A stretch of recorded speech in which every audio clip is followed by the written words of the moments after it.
મિત્રો આજે હું લઈને આવીશું સલવારનું કટિંગ। તો સૌપ્રથમ આપણે સલવારમાં લંબાઈ લેશું।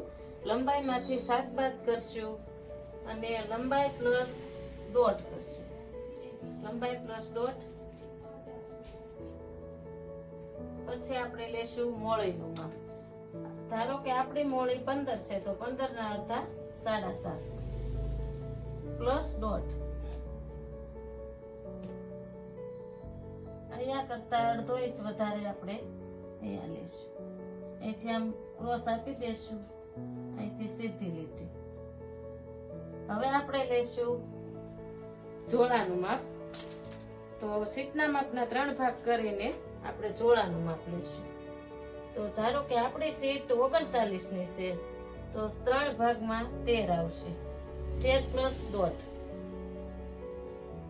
આ એવું છે આપણું જોડાનું માપ। આડું આપણે લેશું દોઢ, અહીંયા આપણે મૂકીશું જોડો। હવે અહીંયાથી આપણે આમ લેશું। તો આ છે સલવારનું કટિંગ।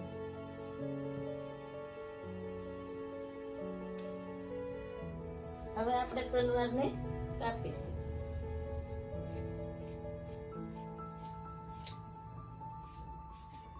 મિત્રો તમે વિચારતા હશો કે આ 7 બાદ શેના કર્યા? તો એ 7 બાદ આપણે બાજ બનાવવા માટે કર્યા છે। હવે આપણે બનાવીશું બાજ। ધારો કે આપણી સીટ 39 ની છે, 39 પ્લસ 10 49, 49 ના અડધા કરીએ 24.5, 24.5 અને 7 બાદ જે કરેલા છે એ આપણે અહીંયા લેશું અને 2 ઇંચ નેફાનું પ્લસ કરીશું। અહીંયા આપણે બનશે 24/9 નો બાજ।